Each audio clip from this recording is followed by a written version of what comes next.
and it continues to grow, and it can be magnified in instances like Fauci's comments of if you disagree with me, you're attacking science.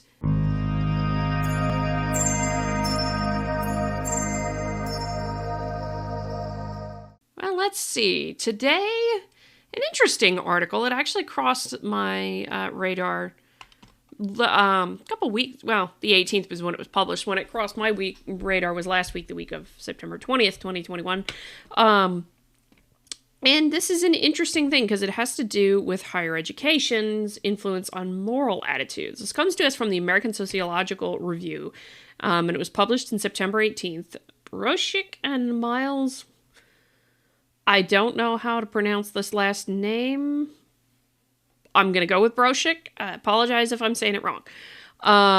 Moral differences contribute... Okay, and it's College and the Culture War, assessing higher education's influence on moral attitudes. Admittedly, I have not read this all the way through, so I don't know too much about what's in here.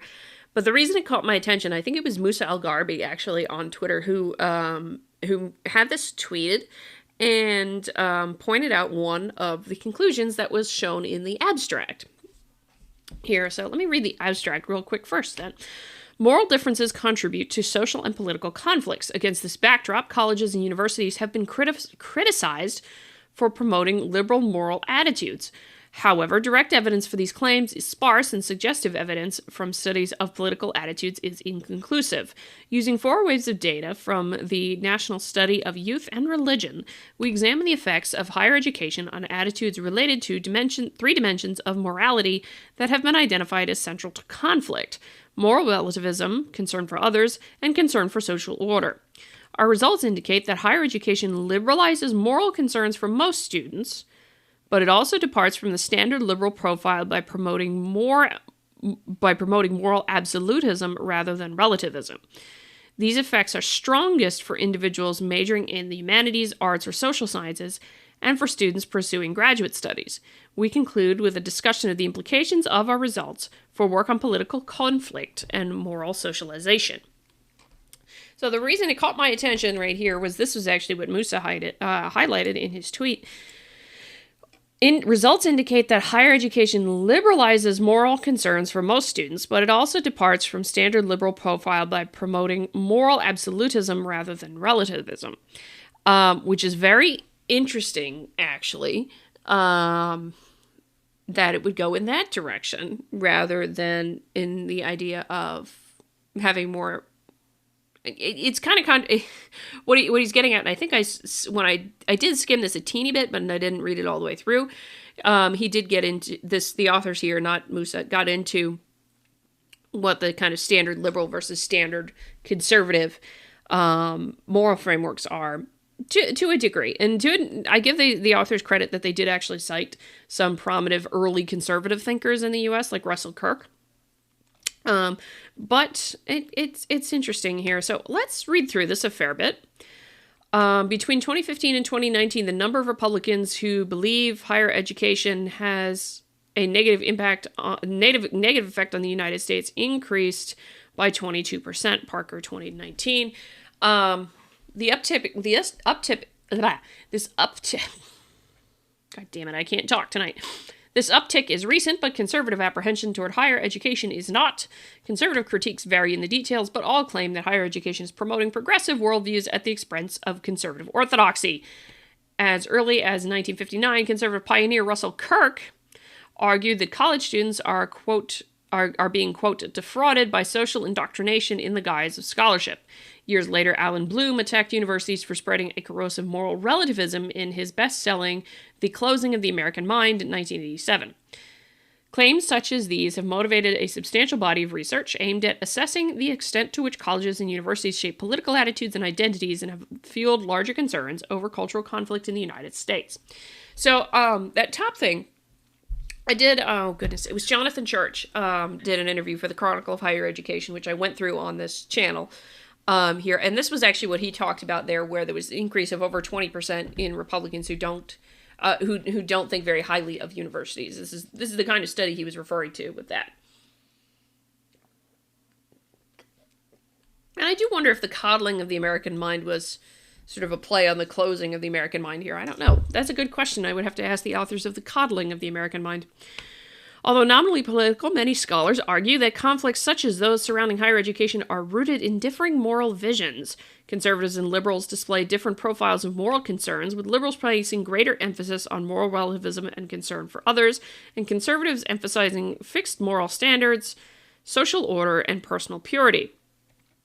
It is often, and this is a fairly good description, actually, with respect to conservatives.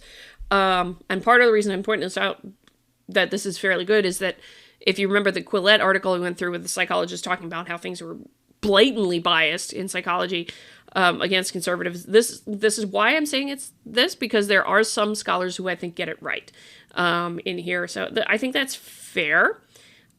Just my opinion on that. Because Russell Kirk, online is Russell Kirk's 10 conservative principles, which are just sort of the basic framework. There's a longer book that Russell Kirk wrote where he thought highlighted what he thought were conservative principles, and one of them was the idea that there's a fixed moral order, and that in essence that society is only as good as its individuals. So the individual must work to make themselves better, not depend upon the rest of society to take care of them and make things better for them. Which is sort of the opposite thinking. The opposite thinking is that everything that goes wrong in my life is society's fault, and so I'm going to blame somebody else. Conservatives, for the most part, and conservatism, for the most part, is about individual responsibility in there. Higher education's influence on these moral concerns, however, is unclear. Some contemporary accounts depict universities as puritanically committed to a liberal culture of victimhood. Which book is this? Because that's Pluckrose and Helen Pluckrose and James Lindsay. Oh, I don't know which one that is. I'll find that later. But that's Helen Pluckrose and James Lindsay. That's interesting. A fact seemingly at odds. That may be cynical theories. I don't know. A fact seemingly at odds with previous critiques of permissive moral relativism. And this is seemingly at odds for a reason, I think. But I want to get to the end here. Recent scholarship also questions whether higher education has a meaningful causal effect on attitudes at all, stressing the role of selection processes instead. These difficulties are compounded by claims that moral worldviews crystallize early in life and remain mostly settled. Despite it being a visible arena for cultural conflicts, higher education's influence on moral attitudes remains unclear. This current study addresses this gap by assessing how higher education influences moral attitudes using 4 waves of the National Study of Youth and Religion, a large, nationally representative dataset that follows respondents from high school into young adulthood. These data cover the period during which most respondents pursue higher education, making them well-suited to answer our question. We begin by briefly reviewing moral conflict in the United States and its relation to higher education. We then discuss higher education's effect on attitudes and the challenges that moral attitudes pose to this narrative. Finally, we all assess the role of higher education in shaping moral attitudes. We find that higher education often shifts moral concerns in a liberal direction, but that for most students, these changes are accompanied by a rise in moral certainty rather than relativism. There's the finding again, sort of reiterated. We conclude by discussing how our findings relate to changes in higher education and the implications for partisan political conflict and moral socialization. Moral conflict in the United States. When discussing moral conflict in the United States, scholars often use a culture war framing, a term frequently associated with the rise of the new Christian right during the 1980s that gained traction in conservative media. The dramatic nature of the term, however, disguises a more nuanced reality. Gross, Medveds, and Russell suggest that the culture war takes place primarily in the civil sphere. Its importance is symbolic, shaping the discourse that political and media actors draw on, but it is not an accurate portrayal of public opinion. Consistent with this, evidence suggests polarization on political issues is largely confined to elites, and most people are relatively moderate in their views and support both conservative and liberal positions. You know, I find this is true, and I also find that I also feel like this is anecdotal, just from me watching, that it's going more in both directions. That people are getting more entrenched into their own directions, you know, more onto the extreme right and more onto the extreme left, is what I'm getting here. And there's fewer of those people in the middle who are not elites and not polarized and what have you. And I wonder why that is. Yet even without extreme public I don't know I don't think, well, evidence suggests that this is largely confined to the elites. I could see that. Elites of both parties. And elites here doesn't necessarily mean just academia when you're talking about that. And although I don't know the studies here to be sure of what they're saying, whether that's academia or not. Anyway, yet even without extreme public polarization, meaningful political differences exist that affect how people vote, who they are friends with, and even how they feel about the opposite side of the political spectrum. More importantly, efforts to prove or disprove the existence of a culture war often distract from a fundamental and socially significant claim of culture war theories that moral differences are at the heart of many social and political conflicts. Scholars have proposed several theories describing how morality leads to differing political attitudes, identities, and behaviors. Hunter claims conflict stems from competing moral epistemologies, which epistemology is about knowledge. How do you know? Orthodoxy sees moral truth as coming from external, definable, and transcendent authority that provides fixed standards for behavior. So, orthodoxy here, when you're talking about that, the idea of orthodoxy is there's some sort of fixed moral standard. In the Judeo-Christian philosophy or Muslim philosophy or a lot of different religions, that sort of fixed standard for behavior, that fixed moral code does come from your religious belief, but it doesn't necessarily have to come from that. In some cases now, we've seen the woke be argued as being a religion, the critical theories, because they are very absolutist in how you behave, and yet the rules are changing all the time. It's very strange. But they have a very religiosity to them as I observe them, that you must believe this, you must believe that. And so there's a bit of orthodoxy and moral moral absolutism that's there. Progressivism, on the other hand, regards moral truth as relative and subject to revision according to the evolving needs of humans and societies. Yeah, this is going to be interesting. Orthodoxy is generally associated with political conservatism, and progressivism is tied to liberalism. While these differences largely pertain to the form of beliefs, particularly the transcendent versus contextual basis of morality, more recent accounts focus on differences in the content of moral concerns. Moral foundations theory posits 5 innate psychological foundations that trigger automatic gut reactions and motivate judgments of right and wrong. These include the individualizing foundations of care and justice, individualizing in that they privilege the well-being of individuals, and the binding foundations of loyalty, authority, and sanctity that serve to uphold social order. Conservatives in the United States endorse individualizing and binding foundations about equally. Liberals emphasize individualizing foundations somewhat more strongly than conservatives and place much less weight on binding foundations. I would say they're right for the most part about conservatives there, that the idea that we have a stronger emphasis on law and order than most, and that we are more about the individual and care quite a bit less about whether or not, your things like that. Just as a general, I know there's some conservatives that are crazy. Really, I do. And I don't think of them as conservatives because of the way they behave and sort of demonizing somebody because of whatever collective tribal thing that's going on here. That's not true to traditional conservatism there. So there's things like that. I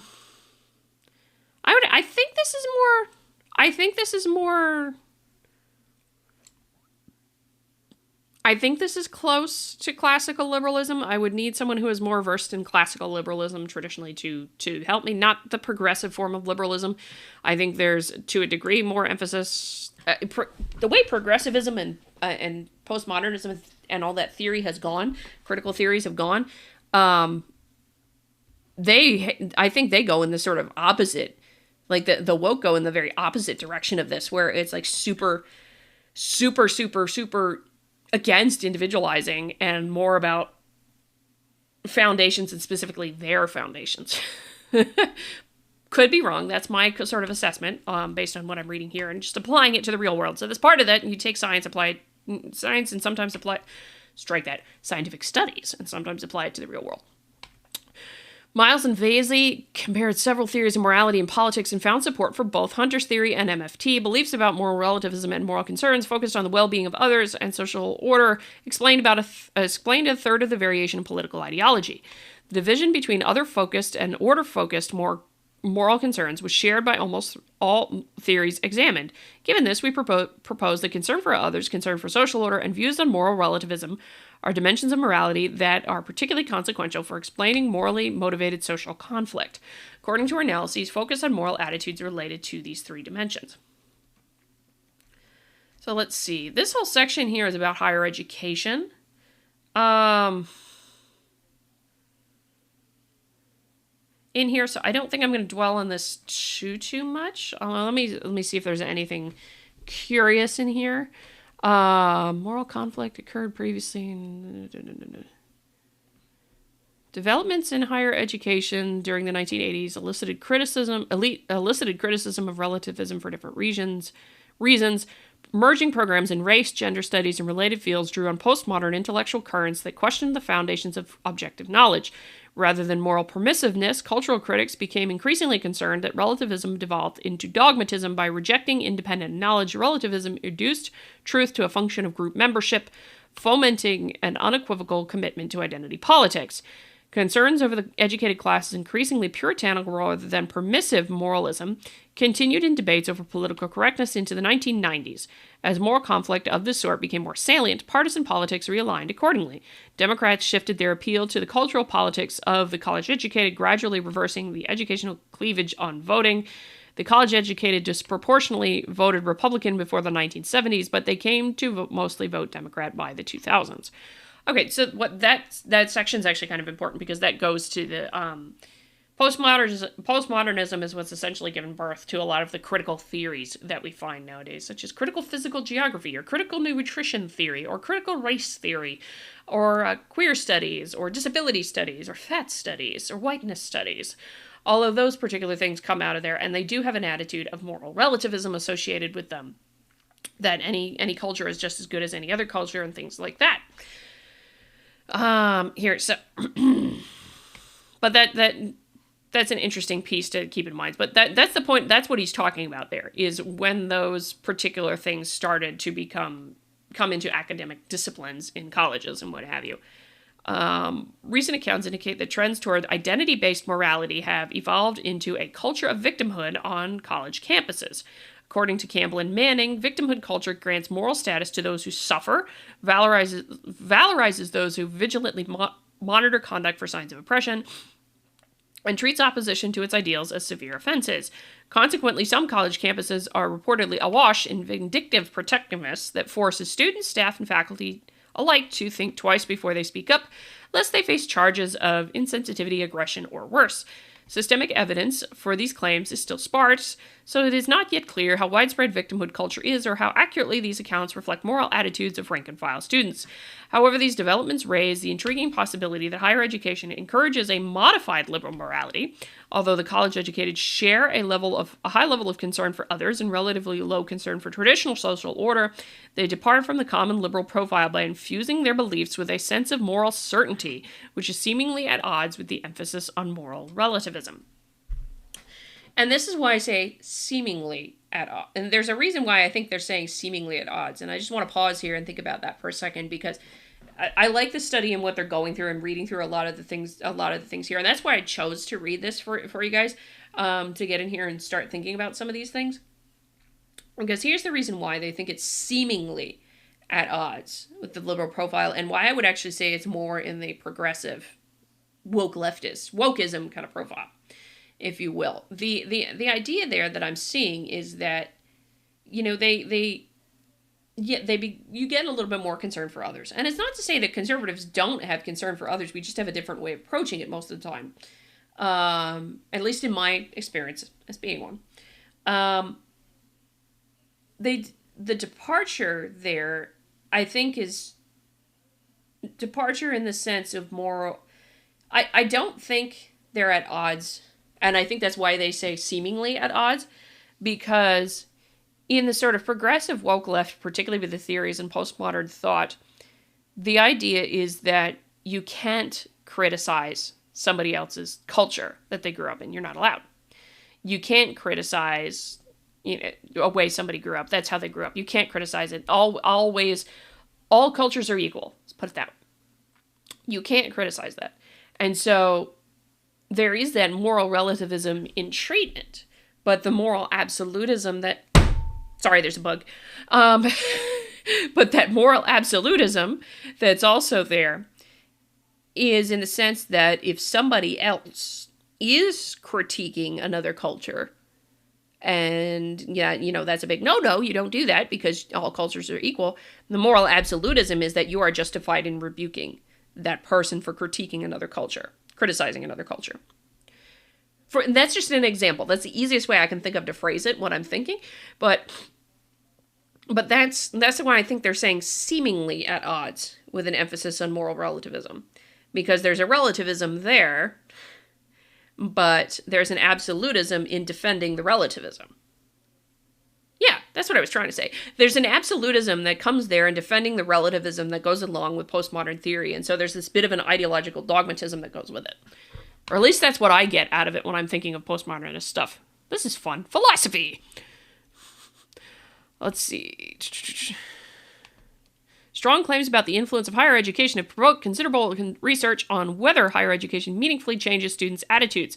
However, most of this research examines political attitudes rather than moral attitudes directly. What research exists on morality primarily focuses on how higher education shapes moral reasoning.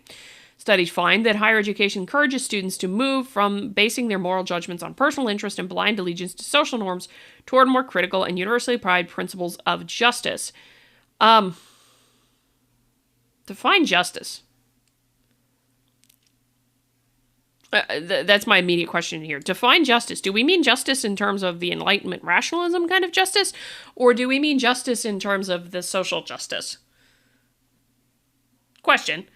The focus on universal justice bears a strong resemblance to liberal... that's what I was going to say. I feel like this is... the justice right here is social justice, not necessarily justice.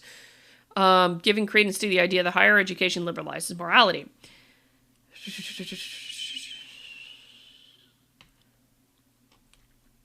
Okay. They have a lot that they get into here before they get to the actual results. Work on political attitudes gives further insight into how education might influence morality. Scholars generally contend that higher education has a liberalizing effect on political attitudes, but differs on whether this change is universal. One position is that higher learning increases students' ability to manage complexity, engage in abstract thinking, take the perspective of others. These enhanced cognitive abilities purportedly lead to lower levels of outgroup prejudice and more liberal attitudes generally. This view is commonly known as the cognitive hypothesis. Other scholars endorse a socialization hypothesis that argues change is contingent on the transition of norms, commonly through a particular field of study. In this view, fields of study act as subcultures with implicit normative approaches promoted through curricular content. Degrees in liberal arts expose students to cultural diversity in ways that can promote social empathy, curiosity, and critical orientations that in turn foster liberal political attitudes. Critical here, I'm betting, from the way they're referring to it, may refer to more of the critical consciousness kind of approach rather than necessarily the approach of critical thinking or active thinking, if you will. This could reinforce the legitimacy of existing social orders and promote disciplines like business or agriculture, by contrast, focus on solving immediate problems within existing social arrangements. This could reinforce the legitimacy of the existing social orders and might promote conservative attitudes that defend the status quo.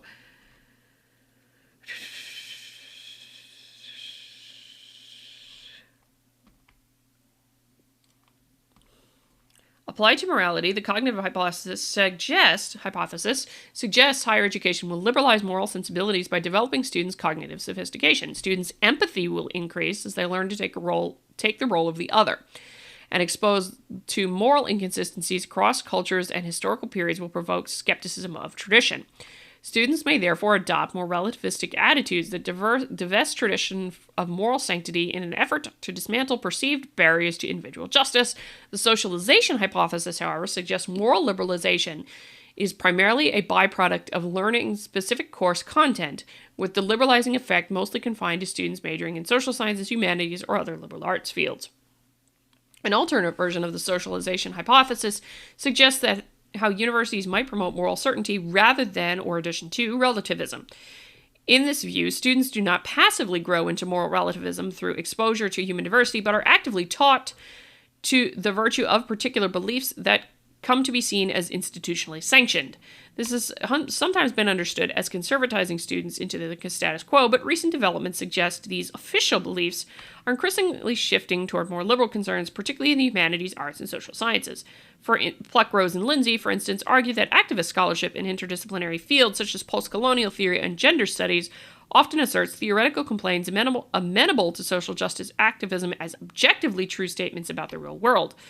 Smith advances similar conclusions in his reflection on American sociology, arguing that sociologists are engaged in a sacred project aimed at achieving individual emancipation, self-determination, and personal affirmation for all people. These claims are consistent with a recent survey of 479 sociologists that found a majority of respondents endorse the idea that sociology has a moral mission. Your disinterestedness. If you're a science, you are ignoring the norm of disinterestedness that your pursuit is the truth, not a moral mission. Moral and political motivations have also been linked to resistance to evolutionary explanations in psychology. The near-exclusive focus among social psychologists on conservative rather than liberal prejudice, and the heavy focus on bias rather than accuracy in studies of social perception. Collectively, this research suggests that, at a minimum, a substantial minority of scholars in the humanities and social sciences view their work in moral terms. To the extent this is true, it follows that students in these fields will be exposed to a liberal moral viewpoint. These views could foster a sense of moral certainty insofar as students view them as based in expertise or scientifically validated facts. Okay. The cognitive and social socialization hypotheses both suggest higher education has real effects on political attitudes and, by extension, on moral attitudes. However, any account of moral change motivated by work on political attitudes. First, moral attitudes are not equivalent to political attitudes and might be less amenable to change. Research on morality suggests moral concerns are learned early in life and rely on evolutionary-shaped predisposition. Some moral instincts, such as a preference for pro-sociality, seem to be present from birth. Morality is further refined during childhood and adolescence as individuals interacting with families and peers and learn to navigate institutional settings. The early development of it. Okay. Second issue is that higher education's effects are often driven by selection processes. Selection processes have been found to account for higher education's effects on political engagement, civic engagement, ideological learning, religiosity, and earning outcomes. Moral change might likewise be an artifact of selection, with people who enroll in higher education already differing in their moral commitments from those who do not. For example, individuals from families with high socioeconomic status are more likely to pursue higher education and to express principles consistent with a liberal moral profile than are individuals from families with fewer social and economic resources. Individuals might also self-select into pursuing greater higher education based on their moral attitudes. This is especially true following the enrollment, where personal values influence decisions about the extent and direction of continuing studies.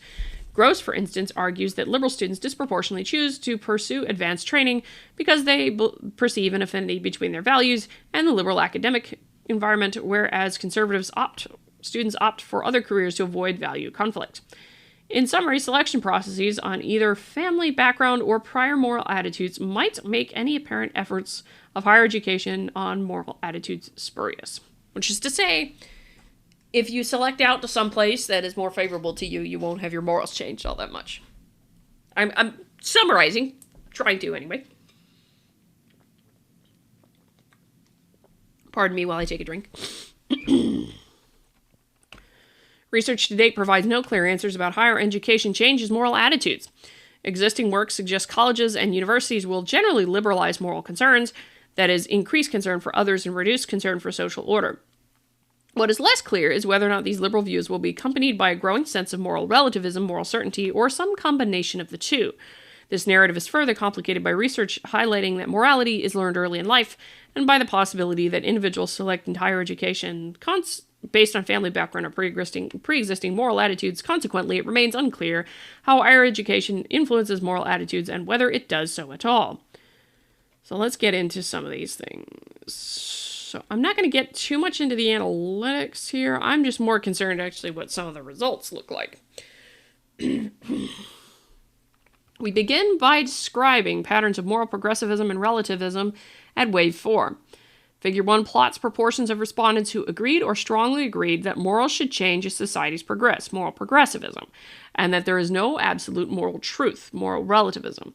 Proportions are shown by levels of education and fields of study. Consistent with the cognitive hypothesis, moral progressivism is greater among degree holders than for others.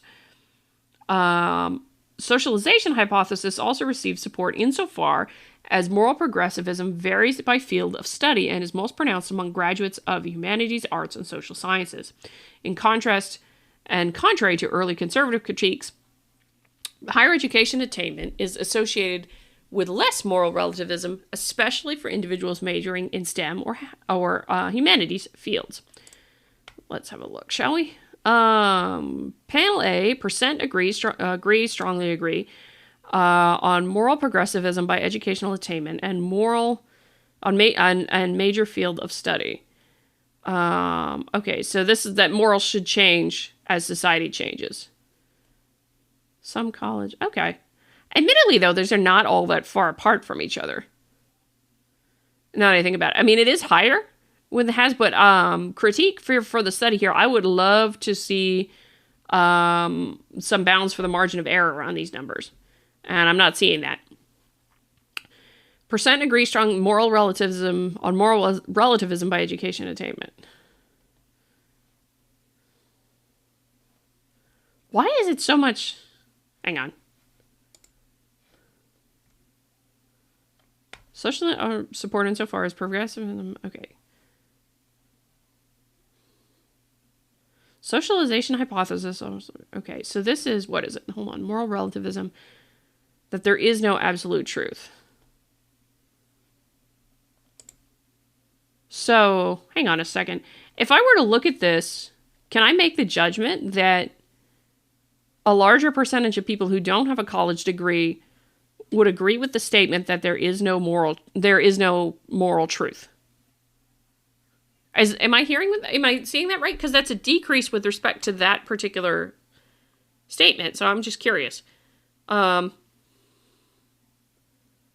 And there's a difference here between moral truth and objective truth that's involved with some of these. Okay.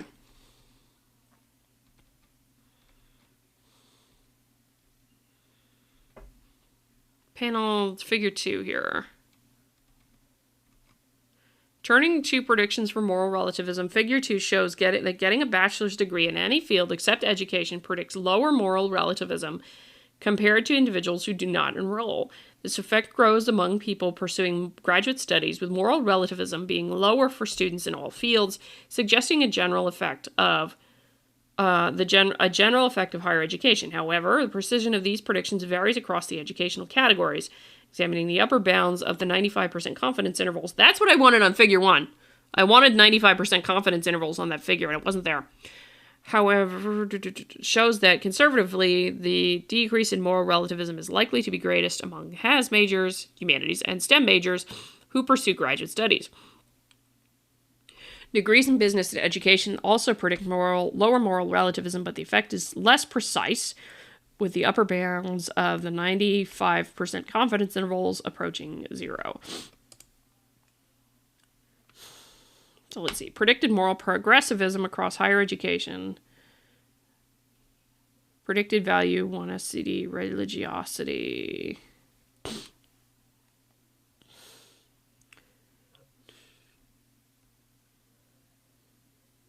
Okay.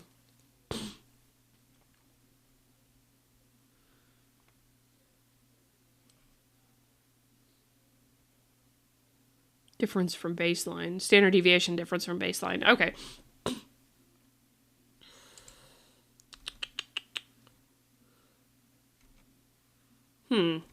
Our analysis suggests that pursuing higher education, particularly in humanities degrees, or at the graduate level, promotes a moral profile characterized by a progressive belief that morals should be adapted. That morals should be adapted. No. I'm trying to get more into some of the results here. Predicted moral concern for others across education. Predicted moral concern for social order. Okay, so less concern for social order, more concern for social order. But some of these bounds are so huge, actually. You know, because, I mean, like, this is almost nothing concern for others. This goes from a lot of concern to nothing. And so does this, and so does this, and so does this. I mean, yeah, these are all, I mean, 0 is within the margin of error. No change is no difference is within the margin of error right there. So I'm sorry, that does undermine it a little bit to me, and that there's such a huge bound for 95% confidence there that it's just like, it really could be. And this is probably the only thing right here. There's a couple of these right here that are the only things that are actually have a value that even with the confidence error, even with the high confidence things, wouldn't be 0, which is essentially a decrease for the concern of traditional social order. Okay, that's interesting. And we're right here. So moderate, parents, liberal. Oh, so this is the parents we're looking at. Predictive moral relativism, predictive moral relativism, moral progressivism, and concern for social order for degree holders and has across parent ideology. So the ideology of the parents when they went in. Compared to respondents not enrolled in higher education with respective parental ideology. So, okay, so conservative, less moral relativism. Interesting. I mean, the only one here, like the liberals, are the only ones who kind of don't change all that much. And maybe it might. There's a good question. What was the baseline kind of moral relativism for each of these groups? You know? And then how did it change? Because what I haven't seen yet is a baseline. You know, where did it start? Where did it end? And that's kind of what's missing for me when I'm reading this study. Discussion. All right, let's read through some of this discussion section. I apologize. I know this video is getting long, but it's such good stuff. According to Bloom, behind the curriculum of every educational system lies a latent moral purpose to produce a certain kind of human being.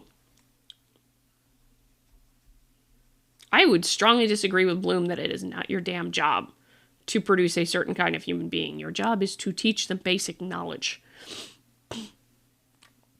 Yet recent scholarship has questioned whether the collegiate experience is indeed, well, I mean, at K through 12 level anyway, whether the collegiate experience is indeed deeply formative period. Researchers have demonstrated that differences prior to enrollment explain much of the variation in outcomes across educational levels, a finding that resonates with the work emphasizing the importance of early life social experiences in forming moral dispositions. We test whether higher education shapes morality using 4 waves of data that followed it. We find that moral attitudes remain malleable into young adulthood and that higher education is an important institution that facilitates change. Yes, because I think I said it at the jump. The kid's brain is not fully formed until the mid-20s. They're still forming their brain. It doesn't stop until the mid-20s. The most consistent predictors of moral change were pursuing graduate education and majoring in humanities, arts, and social sciences. These educational experiences increase belief that moral principles should adapt to changes in society, but in contrast to the typical moral profile, they also decrease moral relativism, suggesting some students are emerging from higher education with greater conviction in absolute rights and wrongs. However, our data indicate this absolutum looks different than the moral absolutism of religious and political conservatives. Rather than supporting traditional norms, these students emerge from university with a moral profile characterized by high concern for others and a weak commitment to traditional social order. One interpretation of these results is that some university students, particularly those majoring in humanities and social sciences, who are continued to graduate education, come to believe that the morals of society must change to remedy historical and current injustices, but that the moral principles they have learned through their studies represent the real moral truth, moral absolutism. Okay, I was right then. Because right there, I think I was right anyway. I was right that it has to do with a bit of...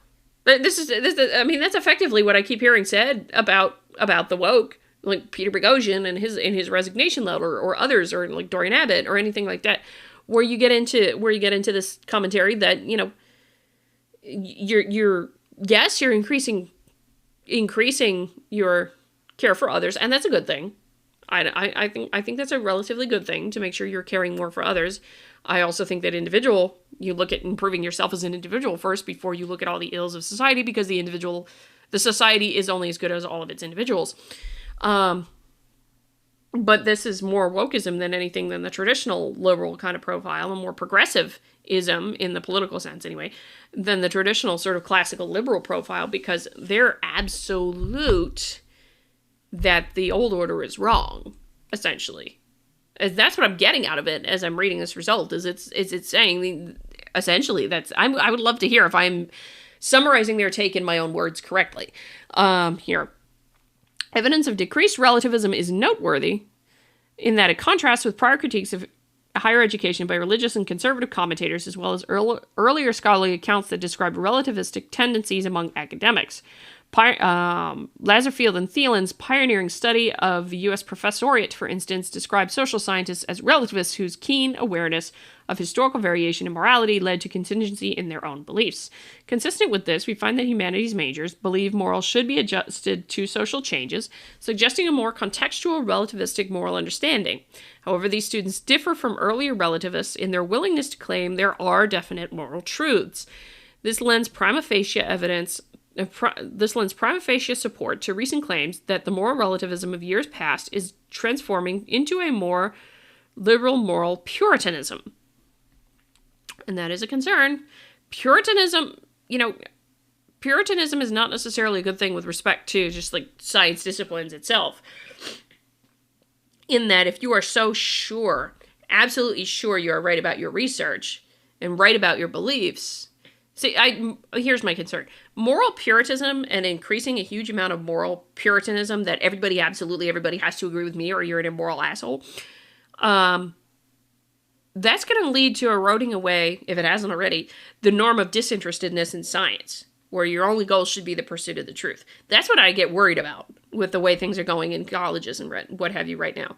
This is why I highlight people like Peter or the others who point out that this is a problem.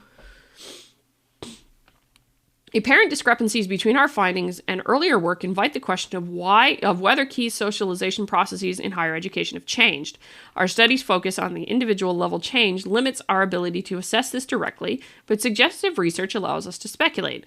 Growing social closure along the lines of political ideology among university faculty and administrators may partly explain the rise in moral absolutism among students. In 1969, 28% of professors described themselves as conservative, but by 2013, this decreased to 12%. Data on college administrators are hard to come by, but a recent survey found that among student-facing college administrators, those who are most responsible for shaping student experiences on campus, liberals outnumber conservatives by as much as 12-1. That's concerning. Increasing political homogeneity among faculty and or administrators could create a sense of moral consensus that leaves shared liberal beliefs unchallenged, or might even make them seem to be naturally true. Lack of interpersonal engagement with members of an outgroup can, in turn, make individuals less politically tolerant, less likely to regard opposing views as legitimate, and more likely to hold extreme attitudes. All traits that coincide with stronger moral conviction. These processes could contribute to a sense of liberal moral certitude among students to the extent that university messaging, course content, the types of faculty mentors available, or even informal interactions with faculty and staff communicate moral consensus. This is a concern. I do think that is one thing, is that students are coming in seeing that most professors believe this, and because it's that authority figure, particularly with undergrad and grad school now, come to think of it, because it's that moral authority figure, you push yourself in that direction. Well, these things must be true. That narrative may be incomplete, however, given that moral certainty also increases for students enrolled in majors that are not heavily associated with liberal moral concerns. Another possibility is that growth in moral certainty might also be explained by socialization into official culture of dominant institutions. According to scholarship in this area, universities are the primary institution for mobility into the professional classes. Consequently, their latent function is to socialize students into dominant status culture by teaching proper etiquette, aesthetic tastes, and moral evaluations that serve to legitimize their advantaged class position. Moral justifications may differ across fields, with educated elites variously casting themselves as enlightened cosmopolitans or winners of the meritocratic struggle. But strong moral self-assurance appears to form a common sentiment. Importantly, as cultivation combines with a growing sense of expertise from formal training, educational attainment may impart moral beliefs with a stamp of objectivity. Seen this way, moral righteousness may be a consequence of a rising social class rather than liberal socialization alone. Of course, the two need not be mutually exclusive. Professionalization and liberal attitudes could reinforce one another to the extent that dominant institutions adopt liberal values, policies, or agendas. Some evidence suggests this process might be well underway, and I would agree with that. What he's talking about here, I think, is the idea.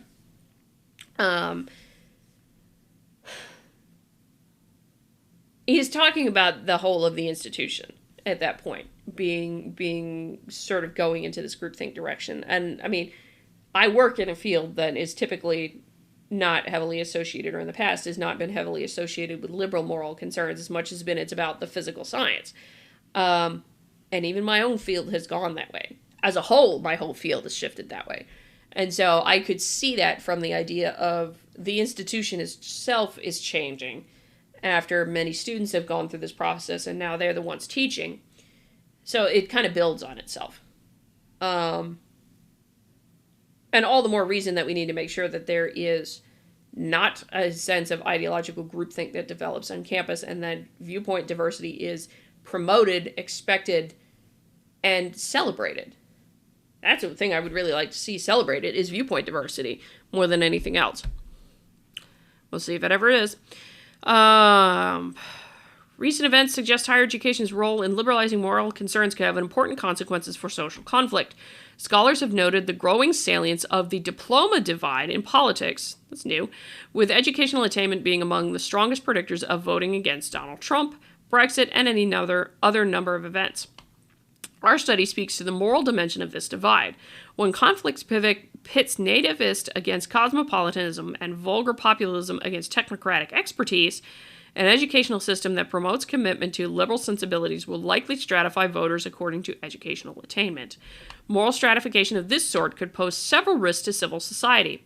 If individuals on the political right come to regard the primary credentialing institution as hostile to their interests, partisan segregation could further escalate by deterring conservative enrollment.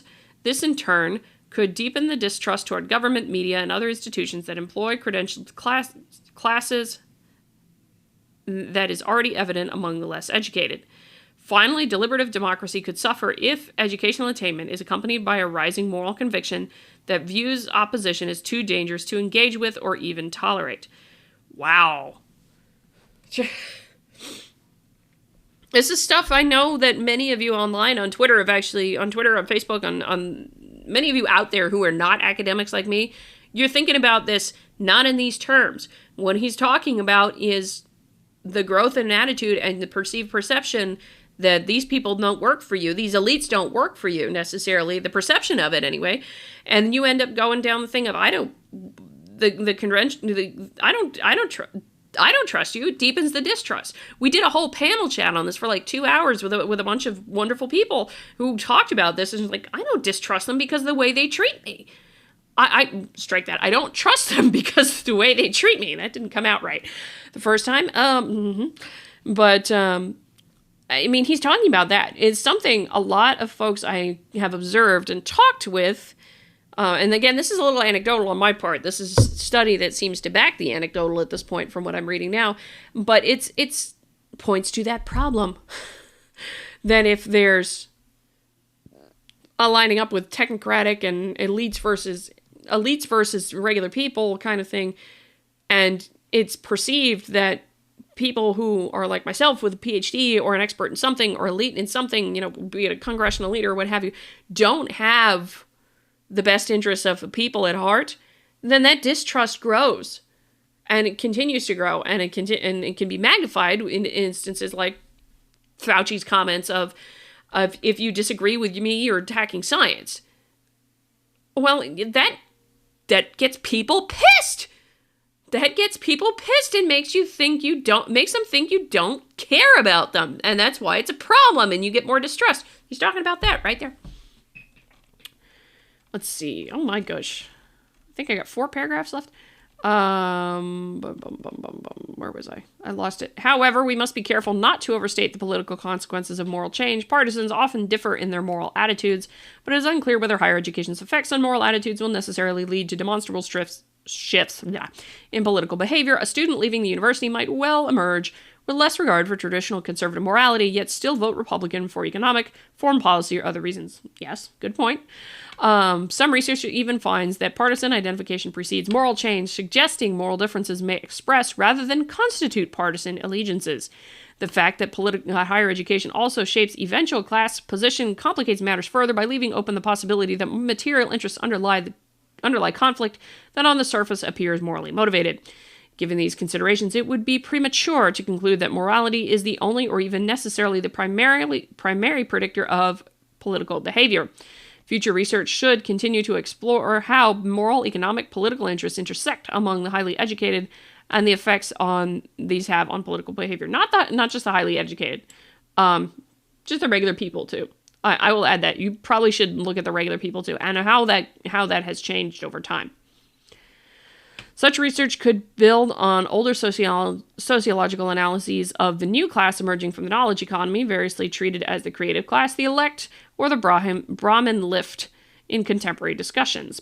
Our study also speaks to work on moral socialization. Contrary to recent accounts emphasizing selection effects, we find that moral socialization occurs within universities in a meaningful way.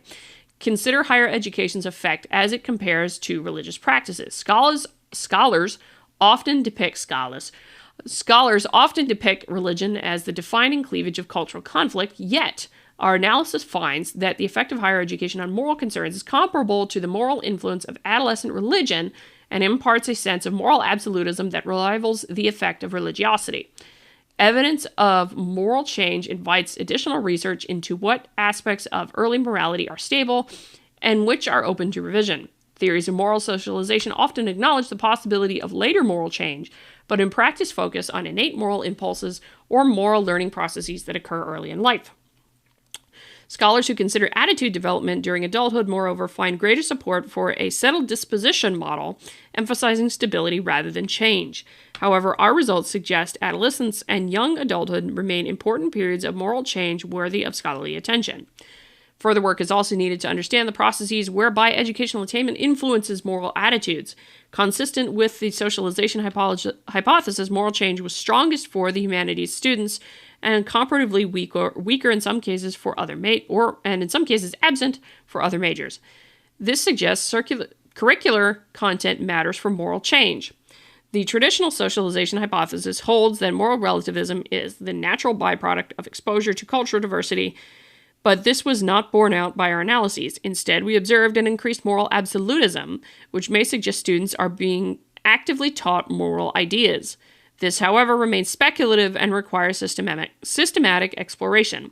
Furthermore, the fact that moral relativism decreases across all fields suggests socialization effects likely are not due to curricular content alone and may indicate social learning through non-curricular aspects of the university experience. As discussed earlier, we speculate that formal and informal socialization into official culture might explain this effect, with institutional validation and expertise giving students moral self-assurance and the most liberal direction of this change, signaling the elevation of social justice and related liberal concerns within major institutions. Ideally, future research would address the limitations of the study. For example, future work should use larger samples to increase statistical power to detect effects when cross-classifying educational categories. Furthermore, we believe our research supports causal interpretation, but this interpretation is necessarily provisional, particularly for our results linking higher education changing moral concerns for order, given that these were measured only at wave 4. Researchers should collect data on moral concerns at multiple waves so that correlated random effects models or equivalent methods can be used to test for and, if needed, correct the influence of unobserved time-constant confounds. Future analysis could also unpack the causal mechanisms involved by incorporating direct measures of course content, non-curricular aspects of the academic environment, campus messaging, programming, friendship networks. The moral consequences of cognitive sophistication could also be clarified.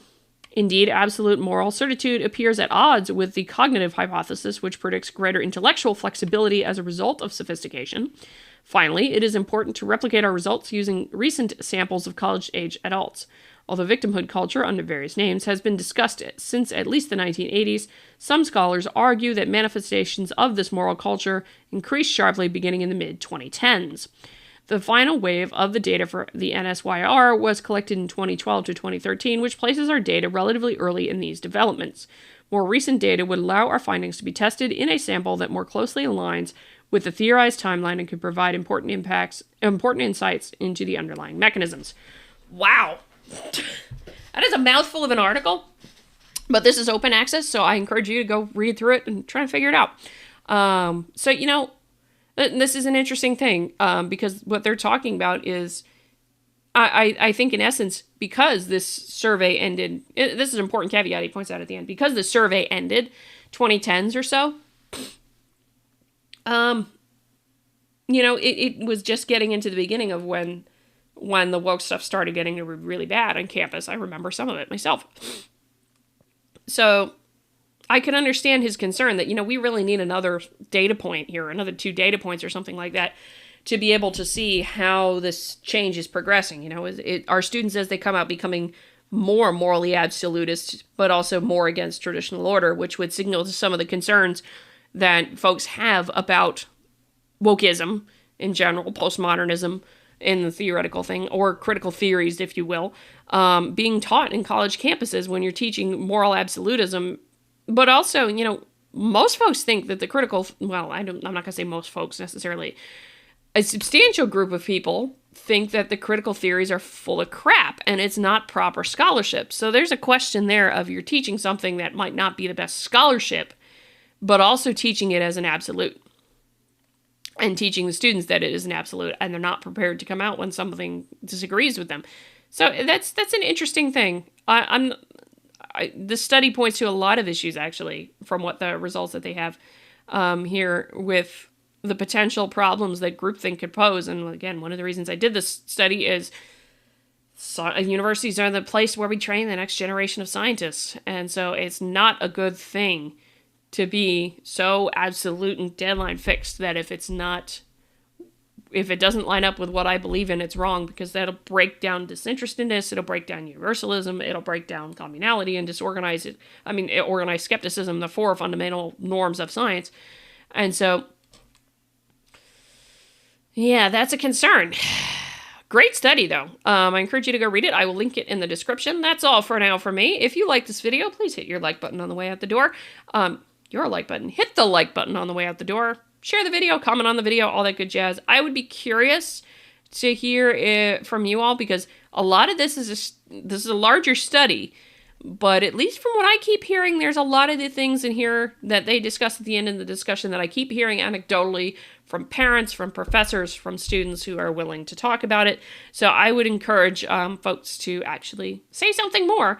Comment on this video, share this video, start a discussion about it. I'd be curious.